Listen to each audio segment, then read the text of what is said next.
Hi, I'm Sophie Kipner, and I'm a figurative abstract painter and writer. Hello, and welcome to Art, the podcast where we get up close and personal as we get to know women from around the world of visual arts.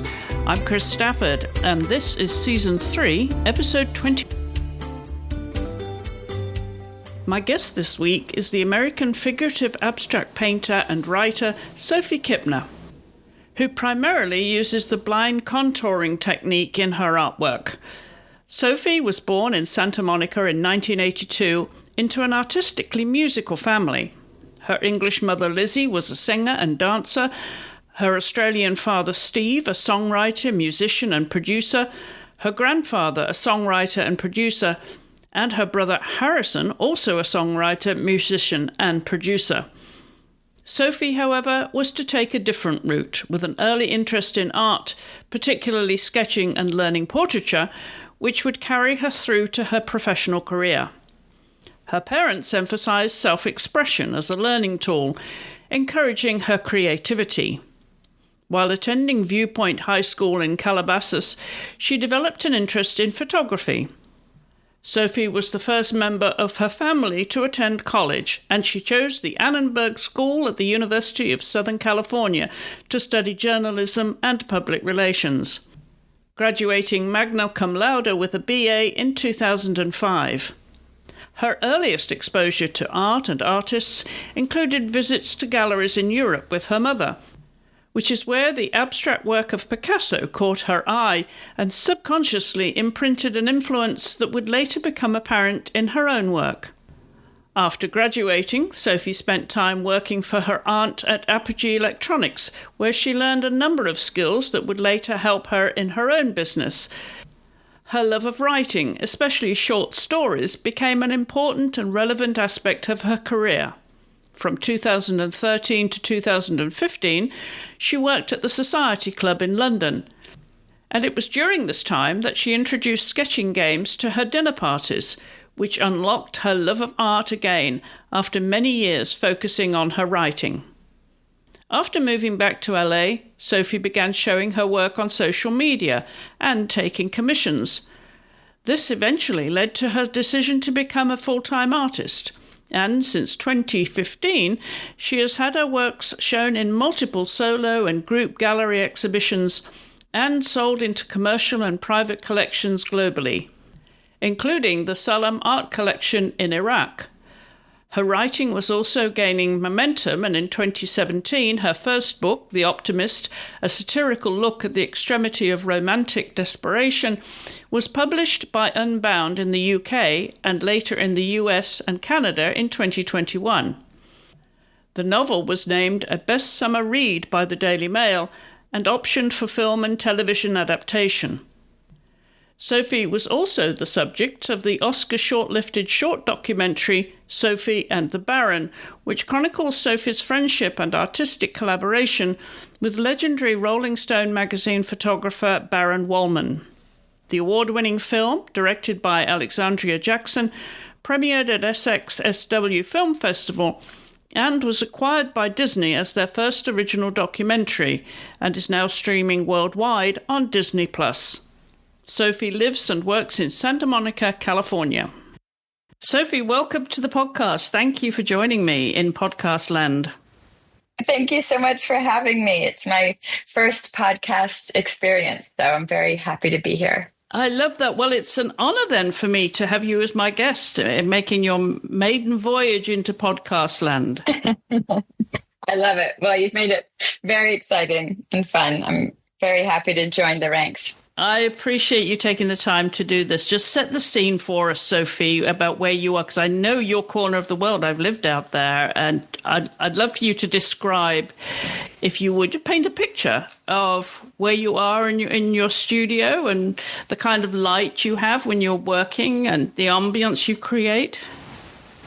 I love that. That's a great question. So I'm from Southern California, right around here. I'm from Topanga Canyon, but right now I live in Santa Monica.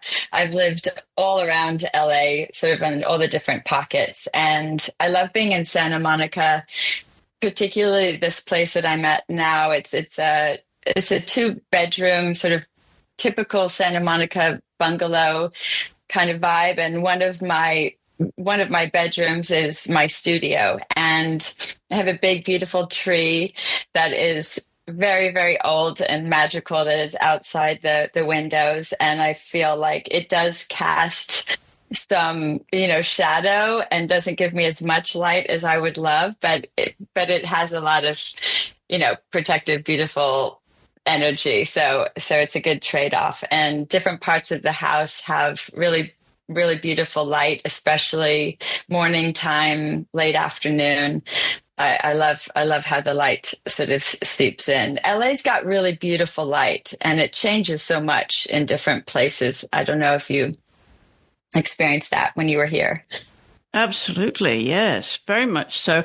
We're going to get into your musical background, so it leads me to ask what kind of musical atmosphere you like to create in your studio when you start work each day.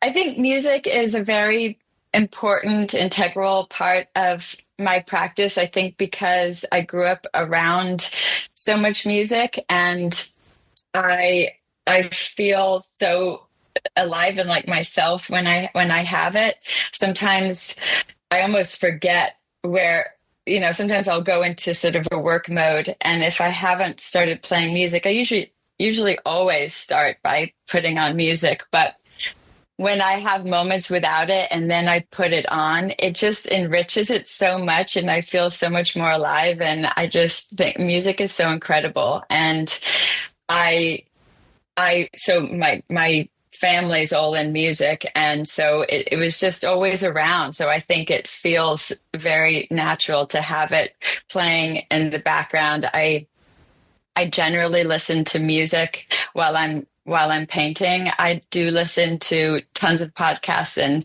audiobooks and stories often, but I have noticed that I'm doing that more when I'm walking or and doing other things, because sometimes it's hard to track and follow a story when I find myself, in that flow. When you're really in your work mode, you sort of, you're taking in all these things that are subconsciously, embedding into your brain as you're working. And so it's hard sometimes to follow stories. I go in and out of it. It depends if I'm working on something that is more of a mundane task, like I'm finalizing something and I don't need to go into that kind of deep creative zone, then I can listen to more words and stories and follow them. But for the most part, I have a very extensive playlist that probably can last for hours now. And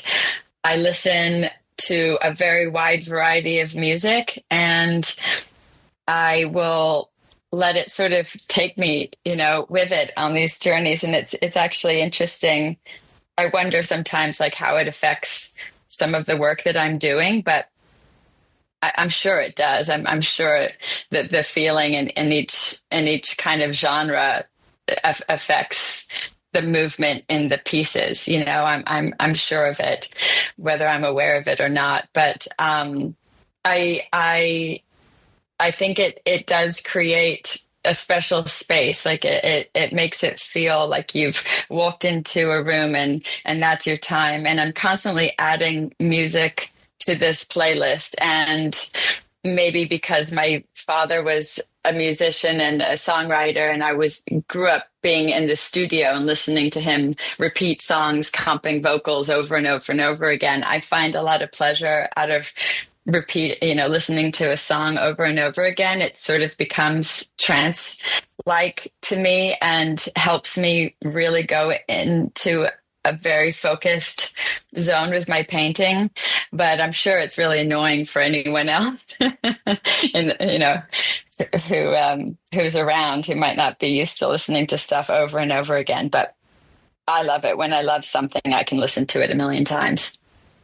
So does the music set the tone then for the atmosphere of your painting? Or does it come the other way round? Would you start a painting and think, okay, this is where I am, this is the vibe today, and this is what I need to listen to? Which way round is it? I think that's a great question, and I'm not always sure.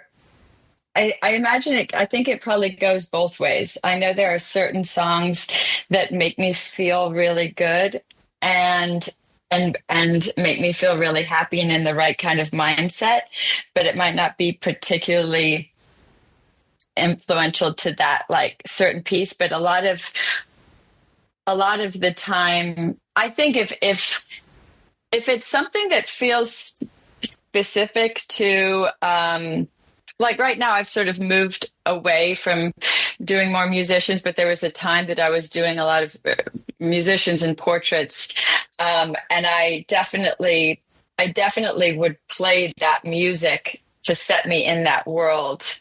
And that was really helpful. Like I did a triptych also. This wasn't one particular portrait, but it was more of a narrative scene of a New York City 90s street scene, basically. And so I was listening to music that was very specific to that time.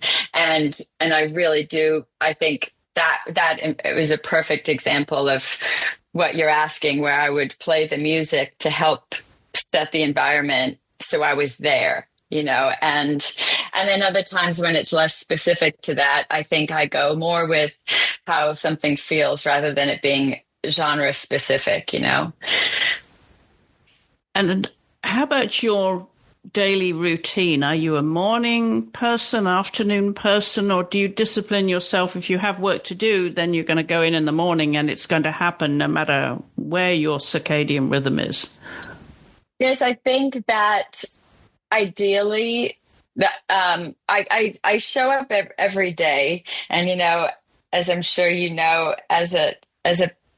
an artist, it's you don't always know where it's going to go or how successful the day is going to be, but I know that it's in the effort of just continually showing up and and then putting yourself in that environment to create something. And some days I feel like I'm useless. I feel like I'm completely unproductive all day. And then I really get going at a very annoying hour where it's way too late. And that's been happening.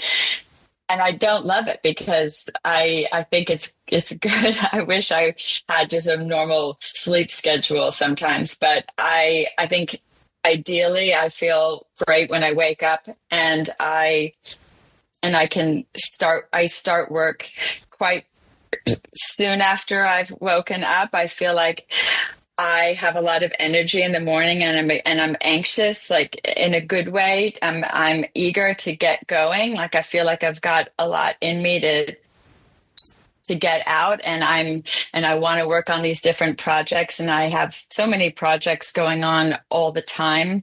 And but I think sometimes the reality is I don't feel like I'm able to concentrate sometimes until later on at odd hours. And I think maybe it's because of how quiet it is. If it's very early morning or really late at night, and there's the rest of the world is so quiet, so there's no sort of FOMO or feeling like you should be out in the world witnessing it and pulling from it. I feel like it's such a special time that is all your own, but I'm not sure how healthy that is all the time, to work that way. But it is hard because I don't wait for like inspiration to hit. I think you just have to, you make it happen every day. You have to make it happen. You can't like sort of wait for it, but the timing of it is what's hard, I think.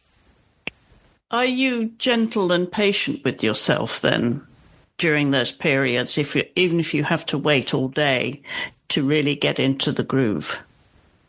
I think I'm a very impatient person, but by nature, I've been trying to be more patient with myself and understanding the older I'm the more aware of my brain I've become, and it's like that wild west, where it's a wild place that I have only recently started to try and understand, but I know it's really important to have certain parameters and discipline around it. So that way it's like, I think Jerry Seinfeld had a great quote about that, about, learn it's like a wild stallion, but you have to learn how to ride it, because otherwise it can take you all over the place. So it's actually been a real process of trying to be gentle with myself as I learn how my brain can be all over the place, but I know it's a wonderful thing. I just need to learn how to make it work for me. And I think being gentle with myself and understanding that my process isn't going to be linear. I just need to have the discipline to keep showing up. But if I don't get something, I've been having it can be really difficult when something takes time. And, as you get better and as you tune your craft, I think your expectations of yourself get higher. And so you feel like you're always, trying to get to the next level. And I think I've become more of a tough critic on myself as I've gotten better, because I know I can do better. And that sort of perfectionist side can be in the way sometimes of like really true, open, free creativity. But I've been trying to just give myself a bit of grace with it. And like, that is my process. And sometimes things take me a really long time and I don't understand it. And then on the other side of it, it makes sense. And so sometimes I have to just, talk to myself and remind myself that it's, it's not a clear cut thing. It's not like some careers and jobs. I think it's much more laid out in like I said, like in a linear way. And everything, the way that I paint and the style that I've created for myself is like this at once this really beautiful thing that I'm so grateful for, but it's also tricky because it relies so much on where I'm at and emotion and a lot of other factors. And I think that's what kind of can create something really fun and unique and special, but it's a tough business model because it's hard to regulate or plan ahead with.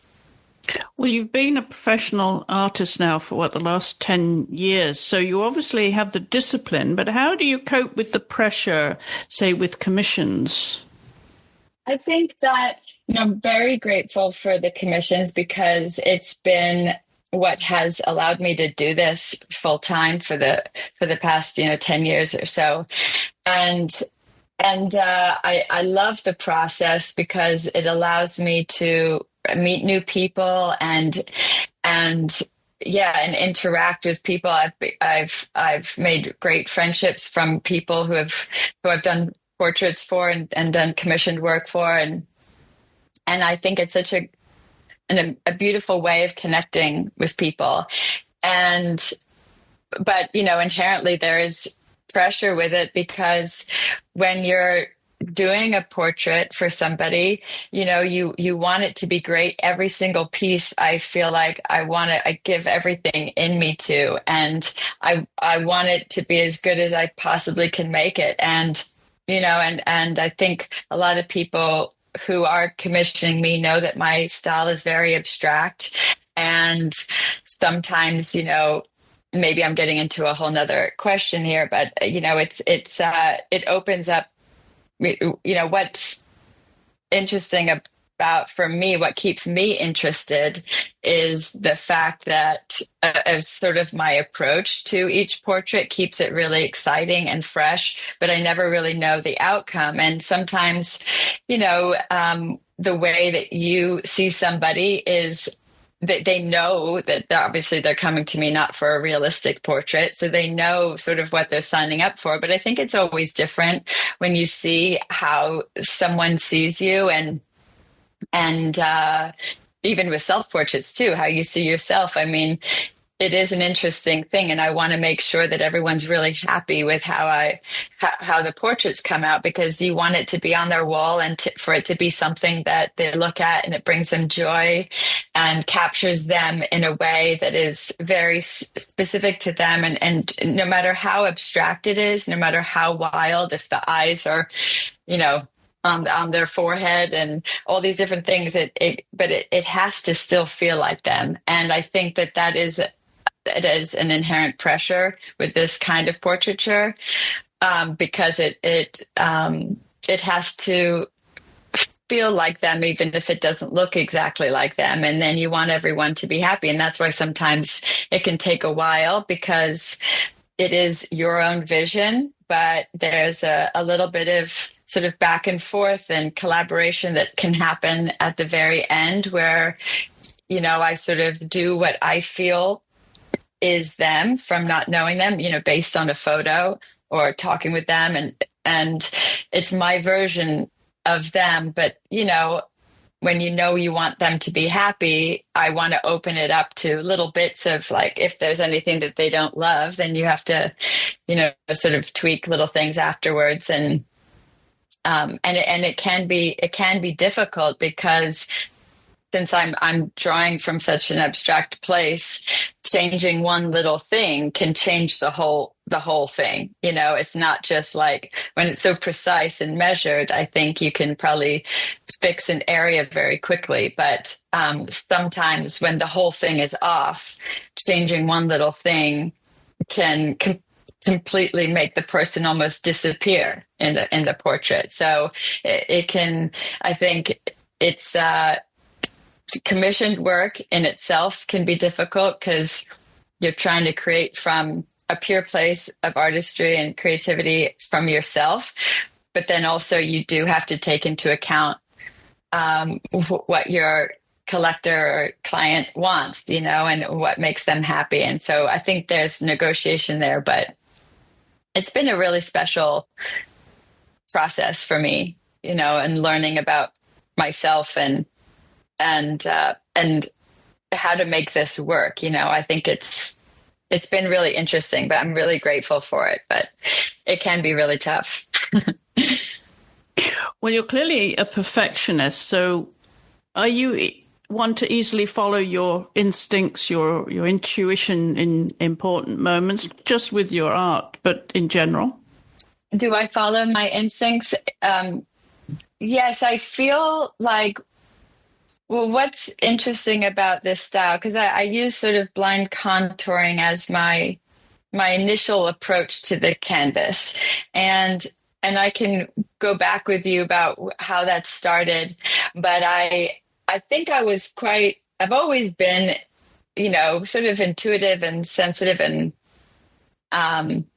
emotional about things. But I don't think I connected like this to myself and was able to access that level of instinct and gut feeling until I started doing this style. And so it's been such a great way for me to really like fine tune my sense of self and have that strength and conviction and knowing that what feels right. And it's, you know, part of the maddening process is like, if I'm going on instinct, like I sometimes don't know when I'm going to feel it, but when something is done, like when I feel like something is finished, I just know it. It just happens. And I have no idea how long that will take.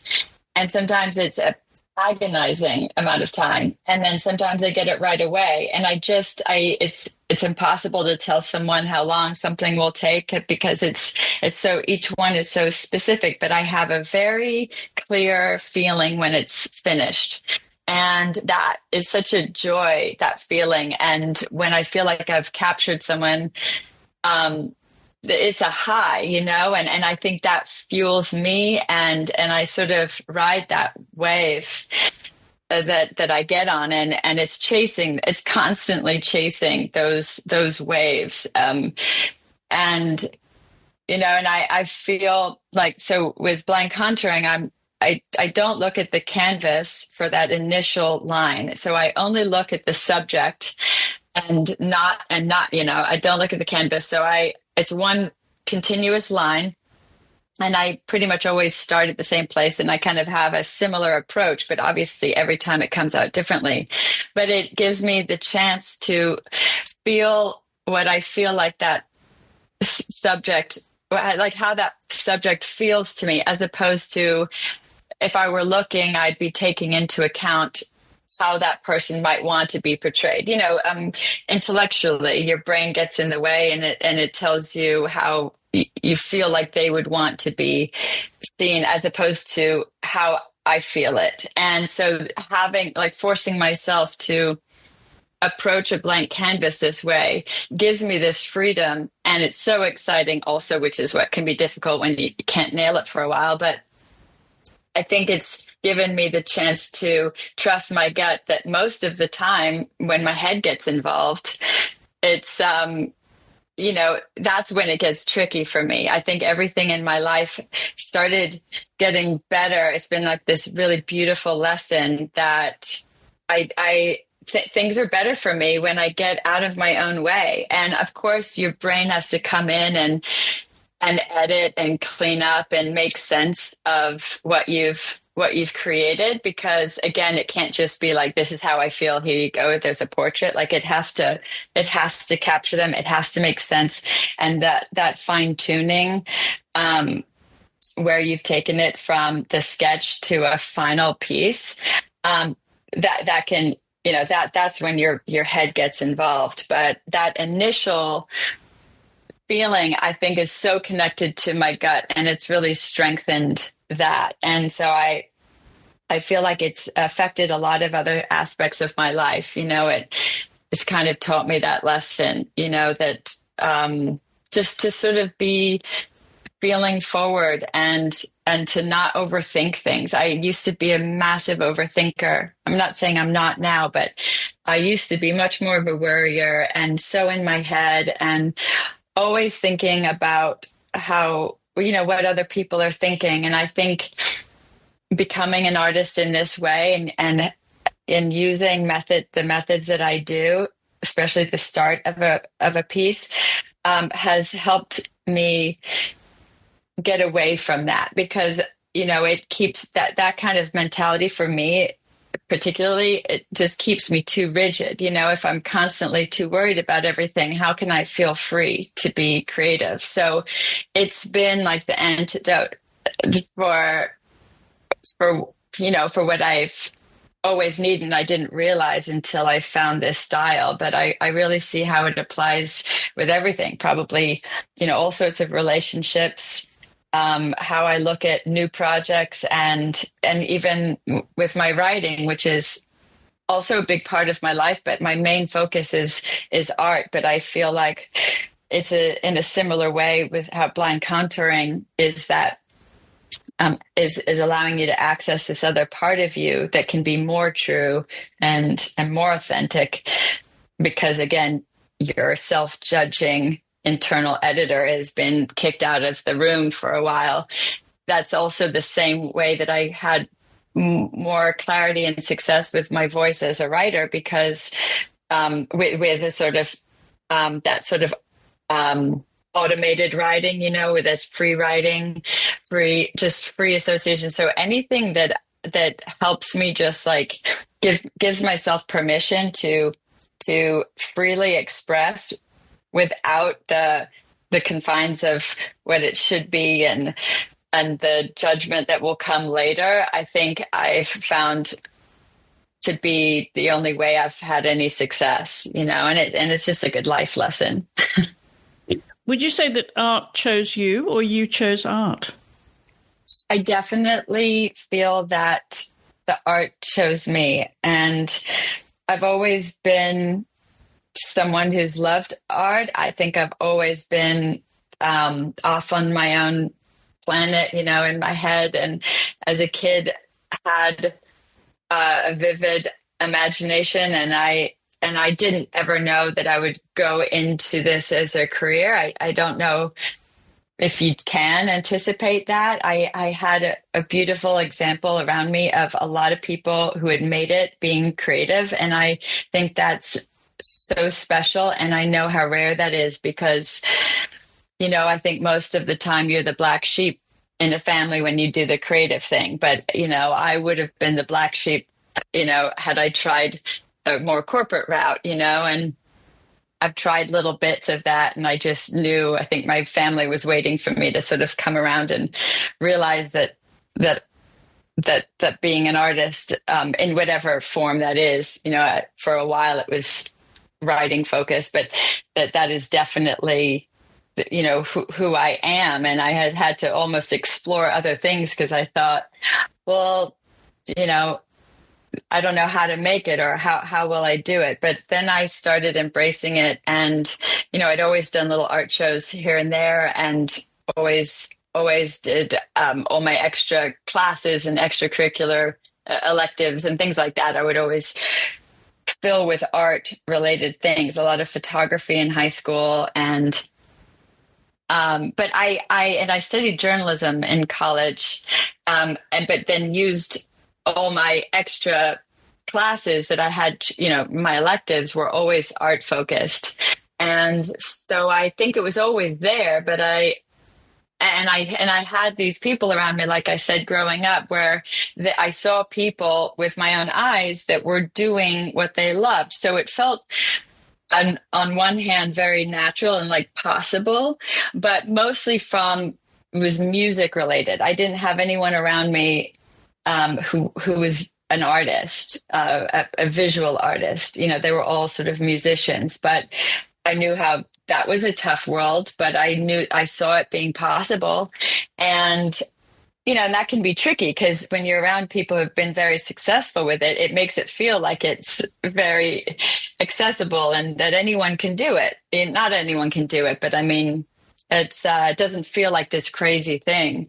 It was something that was natural and no one could help me with math. I would joke, growing up because like no one around me had any of those skill sets, but I also think that, so in the same way, because it was so music focused, being a writer or a visual artist still felt like, well, you've got to find your own way with that because we don't know how to do it. But I knew that being creative, and my dad and my family was always very encouraging of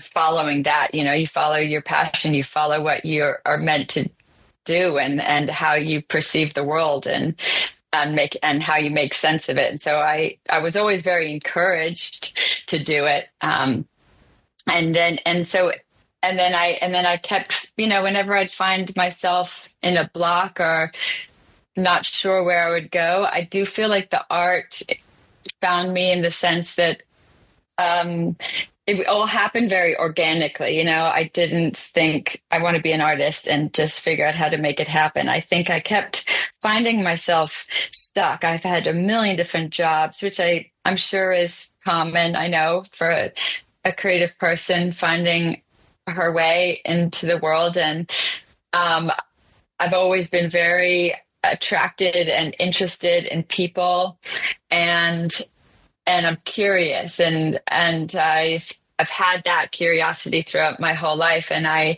love the idea of have had these different jobs because in a way it would introduce me to little tiny insights into different pockets of the world and different groups of people and careers and worlds that I would otherwise not know anything about because I was so surrounded by music people specifically that all these other worlds were fascinating to me. But I do feel like I've pulled from lots of different things I've learned in these different random jobs that I've had, and I can see now in retrospect, how it all links together. But at the time you have no idea. But I really did. I found that the art kept coming to me, and not just that I was following where the doors were open. They say like just, you keep walking through where the open door. So that was sort of happening, but it wasn't planned out. I think it was like an inevitable thing that I took a while getting to realizing, but that the art and me embracing that just kept saving me. It kept pulling me back on track. Let's go back to your childhood now. And you were born in 1982 in Santa Monica, California. So you are a California girl through and through. And as you said, your family very musical. Your mother, Lizzie, was a dancer and singer. Your dad, Steve, a songwriter, producer, musician. And also your brother, Harrison, a musician and songwriter. Was it deliberate that you avoided that route? You wanted to be different? Or what were the subjects of choice when you were a child? Well, I think as far as, the music side, I'm also my grandfather, my dad's father was a songwriter and producer as well. And so I really had it all around me and a lot of sort of encouragement to explore that. But I think the writing aspect, because I'm not a musician. I am the worst singer in history. I mean, I'm so bad I don't even sing to myself, Not even in the car or karaoke. No, terrible. I'm appalling. And what's interesting is like my dad actually thinks that it's impossible because he's a singer. My mom is a singer. My brother's a singer. And he's like, he thinks I must be faking it, that I'm this bad. He's like, how is it possible that you come from our family and you're this terrible? And it's like I'm tone deaf, but the truth is that inside, I think I have a good ear. Like I know what it's meant to sound like. And I love, I have rhythm, all of that I feel like inside of me, but it's how it comes out. It just comes out completely different than I know. It's like something, it just doesn't come out of me in the way that I know it's supposed to sound. And I have no idea how people do it. I have so much respect for musicians and how they remember the songs all the time. I mean, it's incredible. But the songwriting aspect, I think, obviously, short form stories, and so that's like a through line in our family, where it's the storytelling aspect that, for me, it shows up in story and in painting, and then for everybody else, it's in song form. Did you learn a musical instrument, Sophie? My mom tried really hard to get me to do piano, and I did a little bit of guitar, but I'm just do it. I feel like in my mind sometimes I'll hit a few things that sound really good and has a lot of feeling, but I'm terrible. What were your subjects at school, though, that you enjoyed doing and also did as a hobby? Yeah, and tell us a little bit more about the little Sophie growing up, then, that you were developing your own pathway, clearly, from an early age, if it wasn't to be music. Yeah. What was it that was amusing you when you were young? Well, I think I would do... I think I had a very rich fantasy life. I would create... I remember when I was younger with my best friend, we would create all these worlds all the time, and it was really funny. And I know a lot of kids do that, but we would like almost set up shop and set up almost like fake theater shows and do these weird things where we would take over parts of the living room, but instead of it being like most kids where they do a performance for you, I feel like my friend and I would get all the, get everything set up, make everybody stop what they were doing to come. And we'd be like, the show's sold out. It was like this really funny thing because it was just, whoever's home. And of course it's not sold out, or it's like the restaurant getting it all set up and like, come to our little restaurant as little kids. And my parents would remember they'd come and we'd be like, oh, we're all busy for the night. There's no room available in this fantasy imaginary, like, so So we had like a sold out show and a fully booked restaurant, but we were never actually doing those things. It was like always just like the setup. Like I remember even playing, I don't think I was much of a Barbie kid or anything like that, but I would always love like the setup of it. And then I would sort of feel like I could imagine that world, and then you're on to the next thing. So it was less about even doing it. And that's probably an impatient quality of mine too from an early age. But we were constantly creating these little worlds. And I think, I went into, I was drawing. I think I forgot that I used to draw. Definitely not. I wasn't great. It wasn't like my parents looked and thought, wow, she's going to be an artist. I doubt it. I doubt that they were thinking that. My dad is a pretty good drawer too. He was going to go into drawing probably if he wasn't a musician. But I think that wasn't even that encouraged. It was sort of like they gave me the space to do all of it, but it wasn't like, I don't remember anyone saying, oh, you're good at, this is what you should do. You're good at it. They were just very encouraging of like, just be creative. Like my dad, because I asked them not too long ago, was there a time that you remember that I was, painting or doing more of that than usual? And my dad reminded me that in my room growing up, I would paint all the cabinet doors, and I would integrate lines from books that I loved. And it was, it wasn't just painting, it was all sorts of stuff. And so I think I was constantly drawing all over my room, and my parents allowed me to do that, which I think in retrospect is really cool, like having your room be your early canvases, all the walls and stuff. And for a while I would do that. And I wish I had pictures of it, because I think I would even, paint over it and start new kind of murals all the time in the room. But a lot of like mixed media stuff, and again, like, yeah, pulling in quotes and different things like that. But I loved it. And then I remember doing photography a lot in high school, not so much drawing. And then towards the end of high school, I knew I was going to go into journalism, or trying to be, more on the writing side. But I did a little short summer sort of figurative figure drawing class at Otis. Even before, like, I always thought I loved it. I knew I loved it, but I didn't think that that's what I would do as a career. So I kept doing them as sort of side things. But, now in retrospect, I see I was constantly wanting to do it and wanting to draw, and just thinking that it was something I would do on the side as I was trying to develop my writing. But I see how it all sort of came together, like even in new cities I would live in my 20s, I would always do like little figure drawing classes in different cities, different places.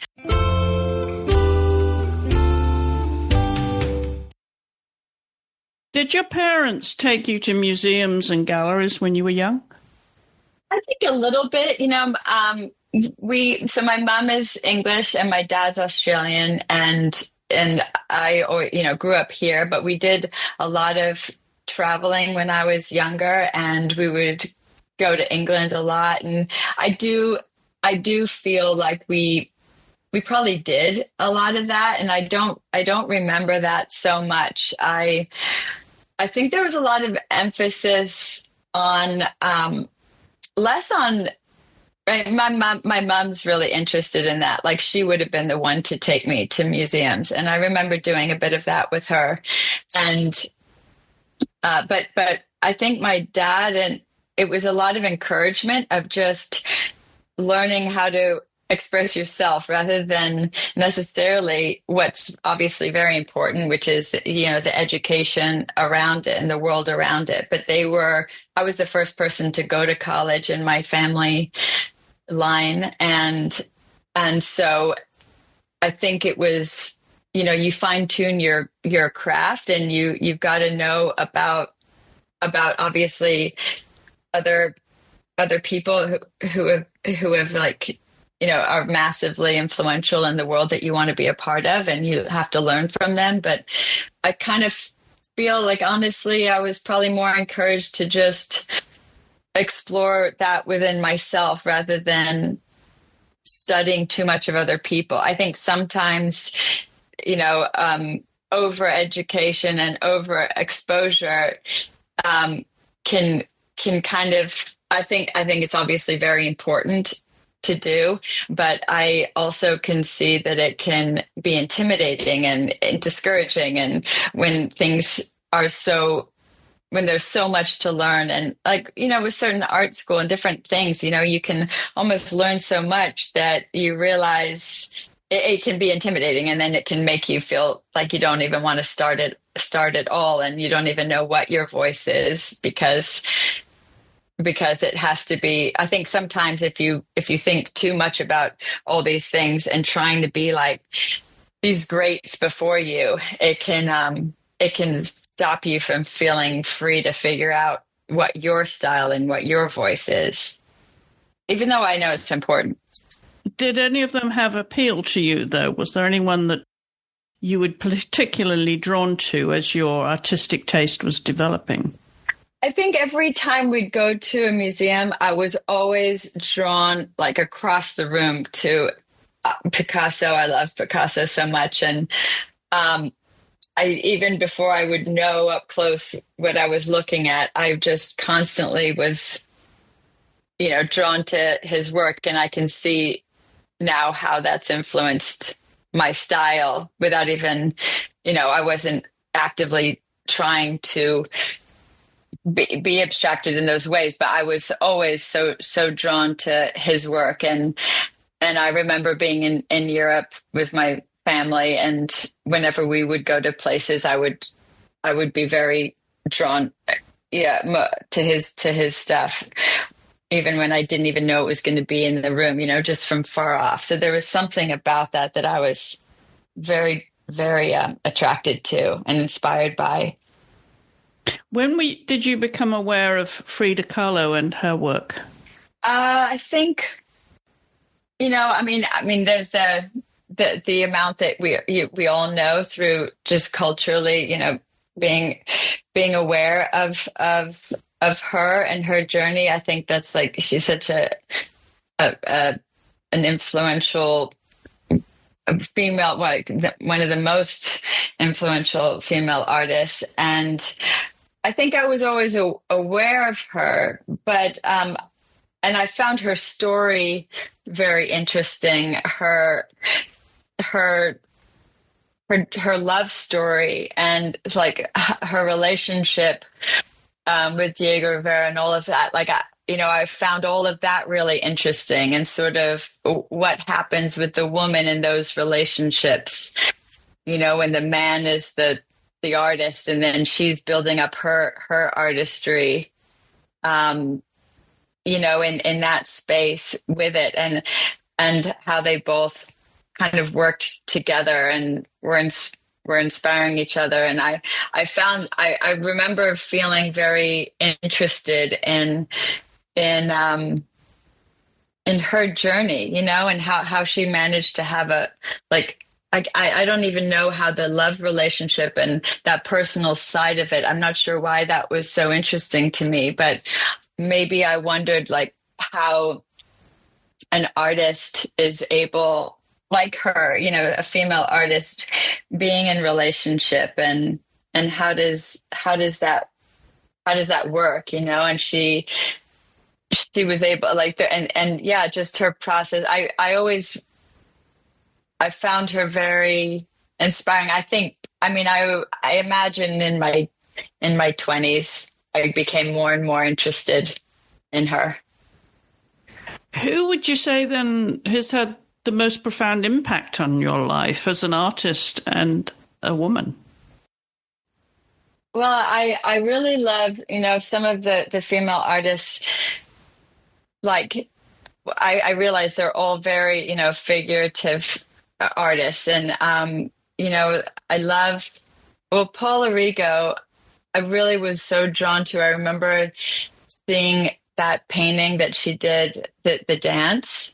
And I was so I was so drawn in to the faces and the expression and the movement that she would capture in her work, and it was so endlessly fascinating to me. I feel like I could stare at that painting for a really long time, and I really I was when something really moves you, you really feel it. And certain artists like that. I love Alice Neal, and there are some contemporary artists like Christina Banban, who I love so much. I think it's very interesting how there's a lot of similarities between these artists. A lot of them have a lot of movement in their work, and I wonder if that's because of that music side in me, or love of music around me peripherally, that has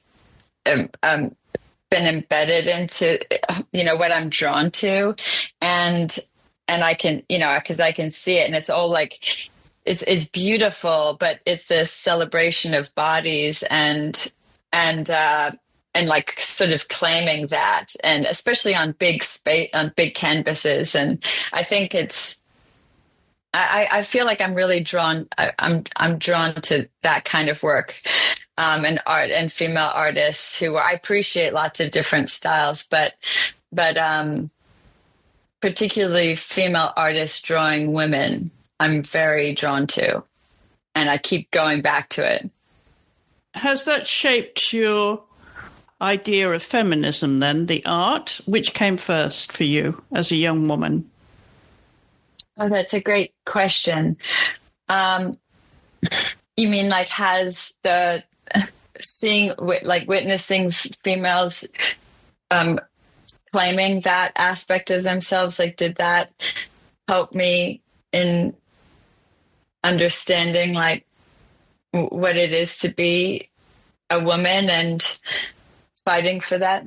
And shaping your own values as an artist then, and how that conveyed to your canvas. Yeah, I really feel like I can I think there's a celebration there that like hasn't obviously historically been there, and that women witnessing and being inspired by some of these incredible women who have gone out and taken charge in their own expression of being a woman, and how they see things. I think it's definitely inspired me to feel comfortable in what I and how I'm seeing the world, and my part in it, and I think the more, because it's one thing for other artists, like if it's the male's version of a woman, it's still like they're it's through their eyes, or it's still like you're being looked at, like how women are observed, in society, and it's like all the eyes are on you, but being able to see the world through these like incredible women's eyes, it's like it's our own, it's you're witnessing like a woman see herself, as opposed to how the world sees a woman and men see women, and it's a very empowering and important viewpoint. And I feel like, especially, and I don't know if consciously, like the fact that it's all these women's bodies that I'm so drawn to, the voluptuousness of them, and all the different shapes, and the inclusivity of it, of all the different colors and shapes and sizes, and all these different ways that bodies are beautiful. I think I'm sure that plays into my own way of wanting to see myself, and how the world sees me, and us as women. And yeah, I think it's changing the way, like some idealized version of a woman versus like how beautiful and incredible like all these true versions of women are. You know what I mean? That aren't usually captured. I mean, I suppose throughout history, there's been a lot of emphasis on the voluptuous woman, but it's different when women are seeing and capturing themselves and the women around them versus, you know, versus like some idealized version of a woman, you know? Yeah, it's the male gaze thing again, isn't it? It's not so much a sexual message as a message of this is how I feel as a woman and this is how I want women to be portrayed. And you hope that has an emotional impact on the viewer too. Yes, yes, I think so. And I think that's why it's so important because having people witness that perspective, you know, through this art form, then they're able to, you know, that's how these like sort of inclusive conversations start happening more and more, you know, because you're normalizing things and putting them out there into the conversation that, you know, that's how things start changing, right? Well, speaking of the emotional impact that art has on the viewer, I'm wondering what you would like people to understand about your work. What is your message to them? Even if it's not in writing, it's within your art. Do you think people have an understanding of you when they come away from looking at your paintings in a gallery? Yeah, it's a great question. Actually, someone sort of side note, but sort of related. A friend of mine who has a piece of mine. He's a collector too, but he was recently telling me at this art event where I was showing some pieces, he was telling other people, almost introducing them to me and saying she's always in her work. And I hadn't seen it like that. It's interesting from his perspective. He feels like there's something in the eyes. Obviously they don't, you know, it's all these other people, but he said there's so much a part of you in all of your work.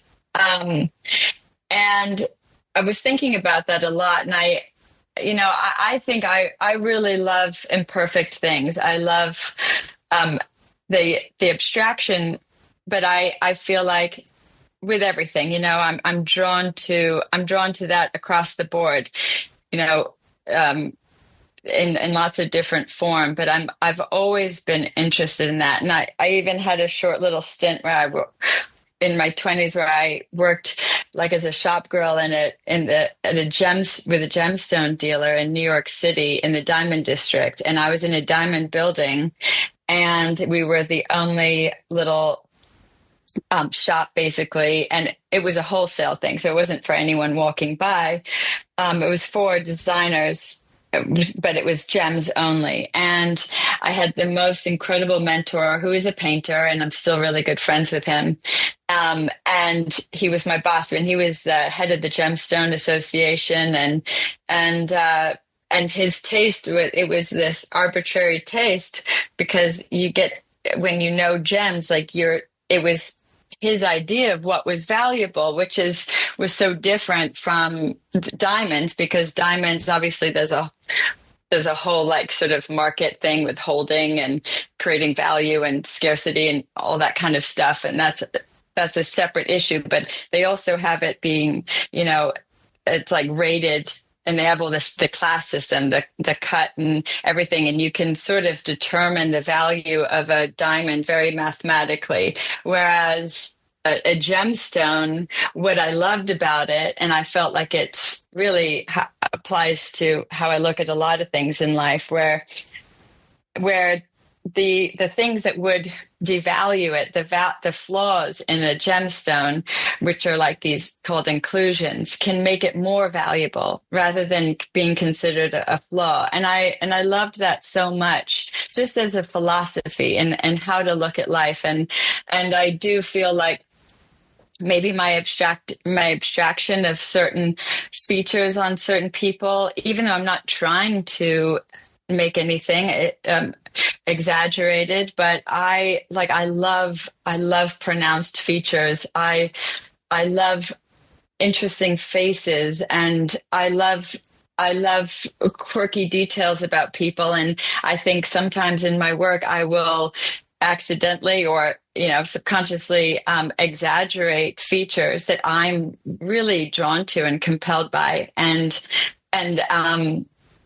sometimes that can be like not in a cartoonish way. I feel like it abstracts it, but it kind of makes it all really beautiful and interesting to me. And I think it accentuates parts of them that maybe if they didn't like, or they might look at as a feature that they're insecure about, because in society we're supposed to, look a certain way. I think I hope that the takeaway is that it's celebrating these different aspects. And I pick up on a lot of different things by not looking for that initial line that I wouldn't pick up on if I were looking, because again, my head would be in the way. But I think it's much more intuitive and emotional, and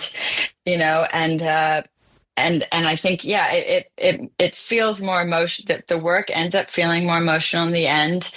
And I like that celebration of oddness, because I want to live in that world where everything's a bit wacky but fun, and there's movement, and where the perfect isn't the only celebrated thing.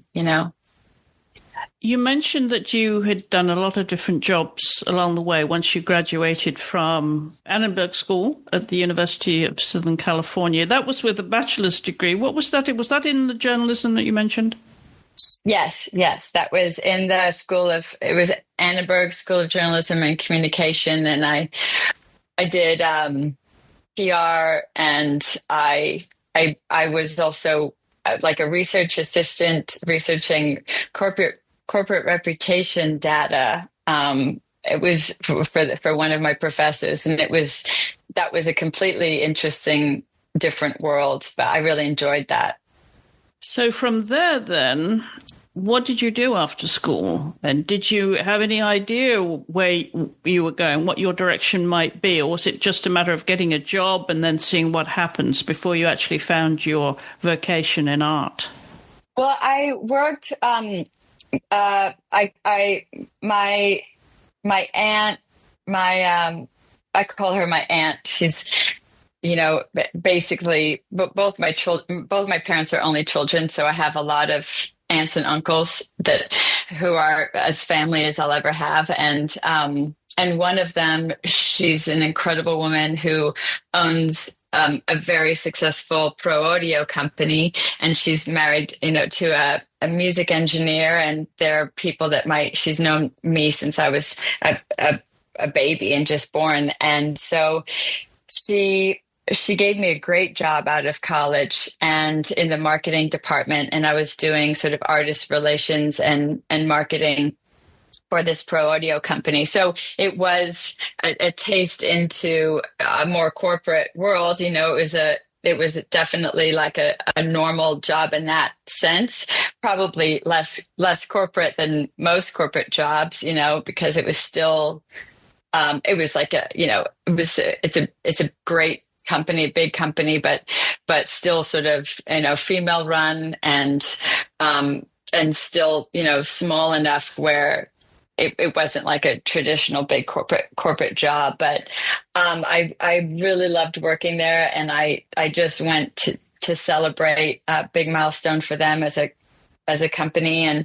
And I'm still friends with everybody that I used to work with, and I'm really close. So it was called Apogee Electronics, and I'm still, still like my family.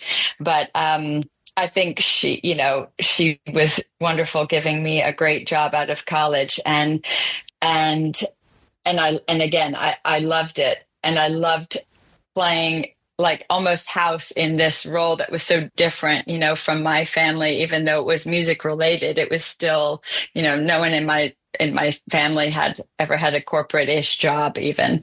So So it was fun for me to feel like I was almost rebelling, like I was saying earlier, against my family by doing more of a job like that, even though it was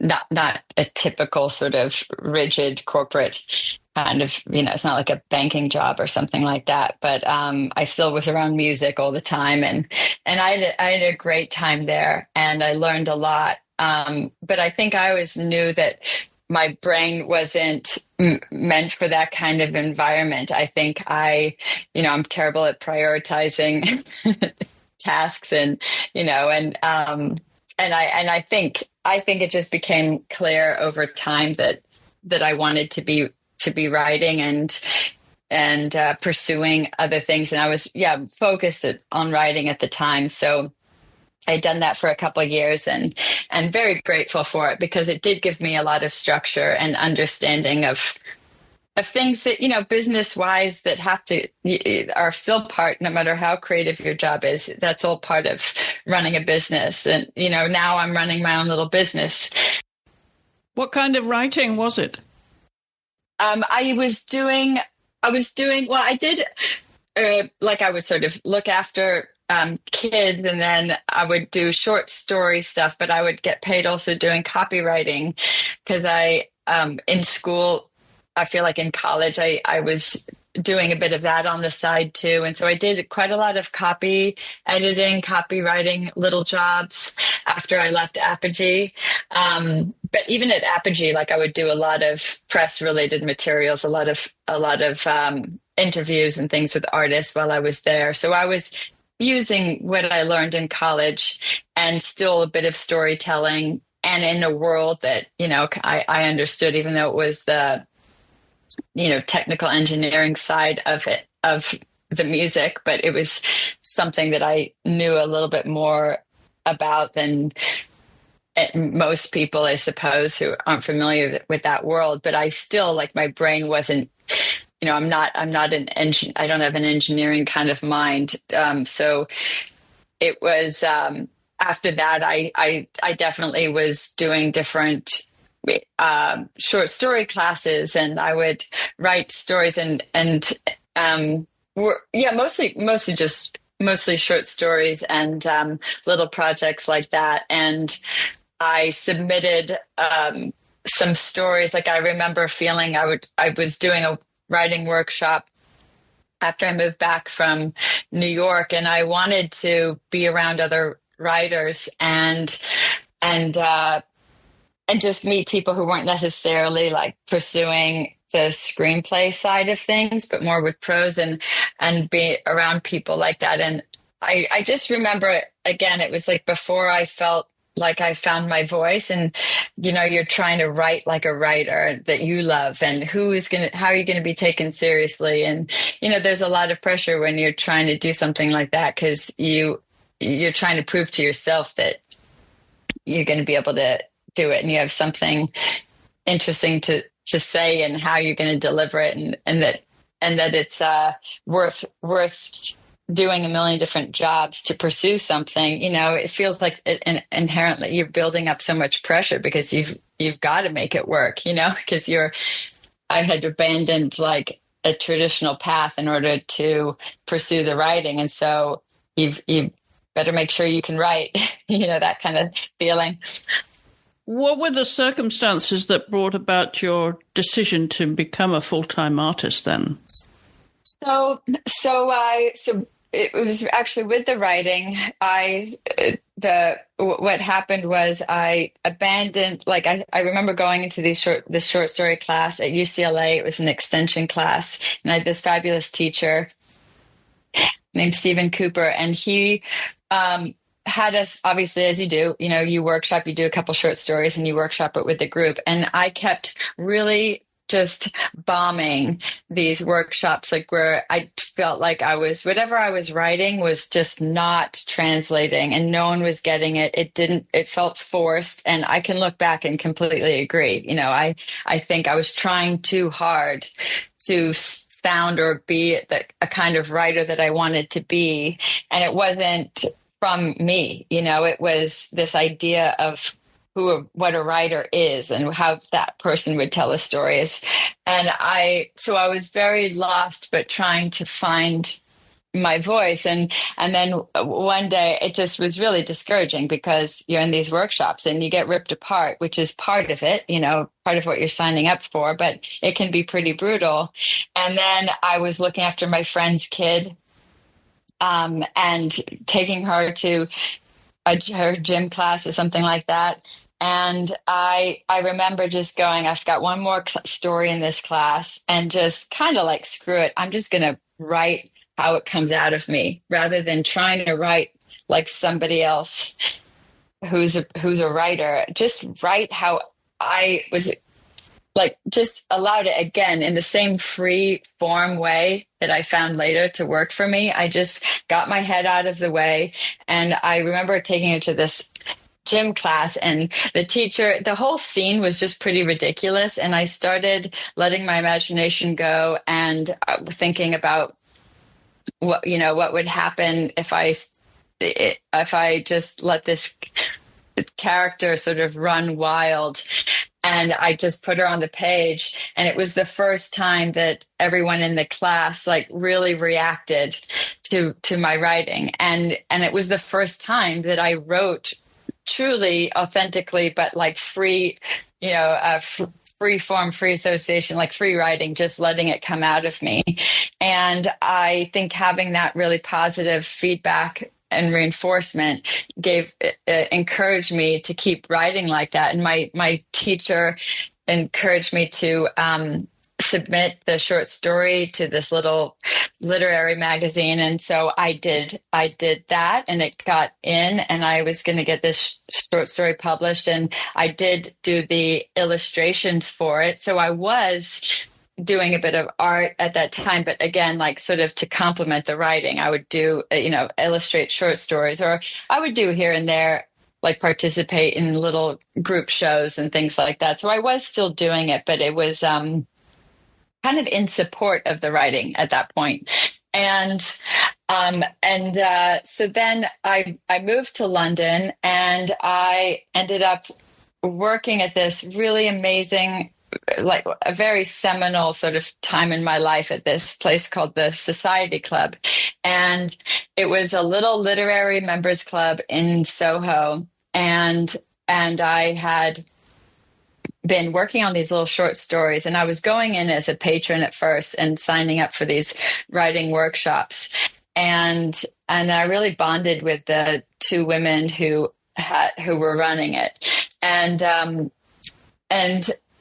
eventually they gave me a job. It was a much longer story, but they gave me a job, and I helped them kind of run the bar. I mean, I say that loosely, but I was working there, and one of the women was like, stay here, write your novel, and you're going to meet all these different people, because at the time I had all these short stories that I had collected, and one of the owners was a literary agent, and she was like, this character is crazy and I want to know more about her, and like, where's the novel? So anyway, I stayed there, and a lot of the patrons, the people who come in, were artists and writers and publishers and agents, and it was a whole world that was so foreign to me being in LA. I mean, it was completely different, and it felt like a real fish out of water experience.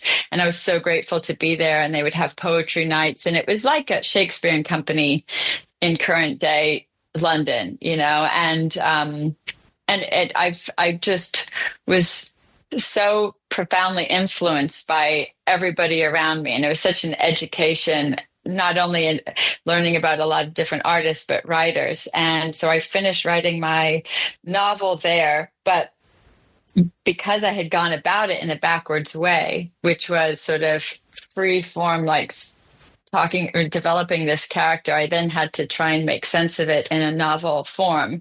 And I got really, really stuck. And the editing process was just really brutal. And I didn't know how to make sense of it. And it was kind of making me crazy. And I was really close with different publishers, and it was like so close, but I couldn't figure out what to do. And my dad, being a songwriter, he's used to obviously moving through things quicker because it's not like a novel. It's a 3-minute song, but the concept was the same where he was like, I think you're holding on to this too tightly and you are suffocating it. And it's not, you have to let a project breathe. So you need to put it aside. If it's going to have legs, it will find its way into the world if it's meant to, but it's not going to happen with you suffocating it like this. And so he's like, do something else creative. And he wasn't even telling me to do art, but he's like, you should learn how to cook your friends a great meal. And that is creative enough to just move my brain out of hyper focused trying to edit onto something else. And I was living in this little flat, and I did have a cabinet full of art supplies because I would illustrate little bits, like I was saying, of short stories and things like that. What year was that? This was, I think, around 2014. How long were you there in London doing this? I was there for a couple of years. So it was 2013 to 2000 and almost 15, or somewhere around there. So towards the end of that stint, just before I moved back here, I was at that really tough place of being very frustrated in my end. So I started doing these little dinner parties, and at the dinner parties, I hate Pictionary because it's so much pressure. Like if you're meant to be good at art, I just feel like and I make the joke that it's like karaoke if you're a singer. I mean, I guess a lot of people do like that when they're a singer, but to me, it feels like that performative aspect, it just, all the pressure takes away the fun for me. And so I was like, how do I play a game? And the cooking in itself was a great creative outlet for me, but what happened because I was doing it was I was having these dinner parties, and then I wanted to play a game that would level the playing field, that wasn't any pressure for anybody. And I wasn't thinking about what style I was doing or anything like that, but I just gave everyone a piece of paper late at night. It was like 6 of us around a table. And I said, you have to draw whoever is across from you without looking down or lifting up the pen. And I just thought, well, this was great because if you suck, then doesn't matter because you're not looking. And if it's great, then that's a wonderful bonus. And so, but it did this amazing thing where not only was it so much fun, and I encourage anyone who is looking for a great dinner party game or even just trying to get out of your head, to do this, because it switched my brain in the way that I didn't even realize I needed it. I didn't even know how stuck I was. I mean, I knew I was stuck, but I was so in my head that all of a sudden I was having a great time, and I was realizing I was drawing these people. My friends were like, "Oh, yours does kind of capture this person or that person," and I think I gave myself permission to just have fun with art again and be creative without all this pressure of like, what's it going to be and how to make sense of it. And I was just drawing. It had been a while since I was painting because I was, again, so focused on the writing that at that point it was just sketches at a party, but it completely unlocked my love of art again and reminded me of how good it felt to create things without my head in the way. And again, it was so organic, and that's why I feel like it found me, because I didn't know what I was even doing. It was so natural, and I was just doing it because I was so stuck for a fun game, but because I was also the games and the dinner parties were happening only because I was so stuck with my writing.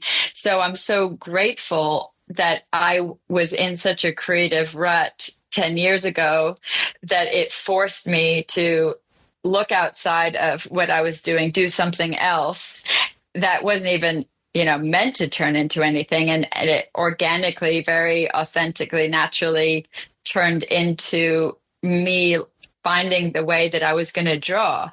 And it was later on that I remember realizing that it was like blind contouring, which is the hand-eye coordination technique. And I had learned it like first, it's like a fundamental first day of art school I know everybody learns that just to get out of their own way and have fun with approaching the canvas and not being so stiff.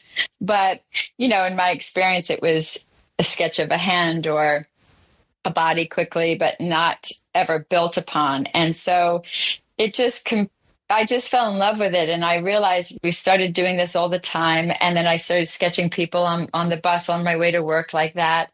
And I was having fun again with creating, and then I started shading it in, and still not even knowing. I never would have anticipated it becoming a career, but because at that point it was just what I was doing while I was figuring out my next steps. And then eventually I moved back to LA, and I had all these canvases that I had left at my parents' house from, like I said, I would do those odd shows here and there, group things. So I had some materials left, but I remember showing my grandma and my dad and my brother. I was thinking, oh, let me show you what I've been up to in London and like how I've been drawing. So I drew each of them separately on canvases that I had lying around, and then I was shaded them in with charcoal, just with charcoal, like very basic. And then and it was really fun, but it was truly to just show them what I had been up to. And then I posted about it on Instagram, again, just sharing what I was doing. And then somebody randomly said, "Oh, um, you know, can I buy that one?" And it was of my brother, the one of my brother. And I said, sure. And I remember my brother thinking, you can't sell that. And I was like, why not? Of course I can. And it ended up being like to one of my family friends' son's ex-boyfriends living in Tasmania, like just very random. And I sent it to him. And at the time, I think that, the shipping cost more than even what I charged, because I was just so happy that somebody wanted it. It was so nice that anyone was interested. And so I was elated. And I think I posted saying, oh, it's on its way to Australia.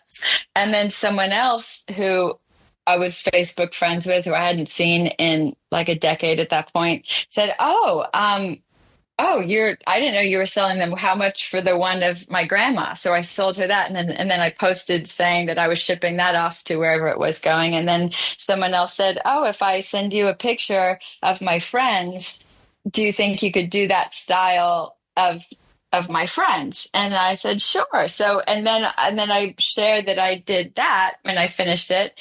And then that's how it all started. And I've been doing it full time since then. And it just was word of mouth, really. Yeah, that's really interesting. I'm wondering then if you think of that overlap, the overlap between writing and your artwork and how that came about. But what has actually been the most fulfilling aspect of your life so far? I think I'm very grateful for both of these sides, because I think, pressure, that inherent pressure that exists when you're trying to make a career and out of doing something creative. I think having these two different ways of doing it, these two outlets, kind of alleviated the pressure. So not all of it had to be on one. I didn't have to do it as writing. Oh, actually, it was like, oh, wait, maybe I'm meant to be doing the art. And then when I'd get frustrated with the art or stuck or in my head again, because inevitably that cycle continues, and that's the tough thing about it. But then I could toggle back to the writing again. And so in a way, I feel like they've both really helped me. They both sort of inform the other. And I know it's all versions of storytelling. And especially as I get more and more into narrative-based scenes, which I'm loving. I think there's so much going on in a scene. I love painting big, large-scale paintings where there's a lot going on and so many different ways to interpret. Every time you look at it, you see something different or an interaction that you hadn't noticed before. And I personally am very drawn to that. And so it's exciting to do it. And I can see how they all influence each other, and So what are you working on now, and where can we see your work, Sophie? So right now I am finishing, I have a bunch of commissions that people have been very patient with me as I've done different shows and lots of different things, but I have commissions that I'm working on, but I'm working on also a series of new paintings, these large scale, really fun, wild, sort of European summer series, and a lot of beach scenes and a lot of European living scenes that I've had so much fun working on and exploring, and a lot of these. And there's another part of me that doesn't use blind contour that's doing these sort of embraces as well. So I have two sort of kind of separate series going on, as well as the commissions. And so that's what I'm working on, and I'm going to be launching those pretty soon. I'm in the middle of working on them. So on my Instagram is where I've been sharing my work over the past, 10 years specifically with this. So that's a good place, Kipner, for anyone who's curious to see and follow along. And I'll be sharing new works on there. And I have prints and, originals and prints and different events and things that I'm doing that I share about on there. Well, obviously life is treating you well right now. It sounds as if you're in a very good place at the moment. Thank you so much, Chris. I feel really good. I feel like it's for me personally, has been such a circuitous, nonlinear, strange, often difficult, but really rewarding journey. And I am so grateful that I'm still able to do this and people are interested, and that I can keep getting better. And I'm really, I'm just trying to, I'm feeling really inspired, and I feel like there's a lot of stuff that I can't wait to do. And that's a really fun feeling. So thank you. Lots of creativity to come. Yes, for sure. Well, thank you so much for taking the time to come on the podcast and sharing your journey with us, Sophie. I really appreciate it. Thank you so much, Chris. And we're going to hop over now to our YouTube channel. So join us there, where you can actually see Sophie instead of just listening on the podcast. Now you've heard the whole story. Join us over there, because we're going to continue our conversation there for a few minutes. So that's all on our YouTube channel. Just look for the Art Podcast. Don't forget, Art with 2 A's. But for now, here on the podcast, Sophie, again, thank you very much for joining me this week. Thank you. And before you go, don't forget to scroll down the show notes, where you'll find links to Sophie's social media and her website, and also to our social media. You can reach us on Instagram at The Art Podcast, and you can also reach us via email, if you prefer, to theartpodcast@gmail.com. Don't forget there's 2 A's in art. And if you have a moment, we would love it if you would leave us a 5-star rating and a review, because that raises our profile here on the podcast app and therefore helps others find the show amongst thousands of. And remember to share this with someone you think might enjoy the show too. My thanks again to my guest this week, Sophie Kipner, and to you for listening. I'll be back in 2 weeks' time, when my guest will be the American abstract artist Anna Karl. So I do hope you'll join me then.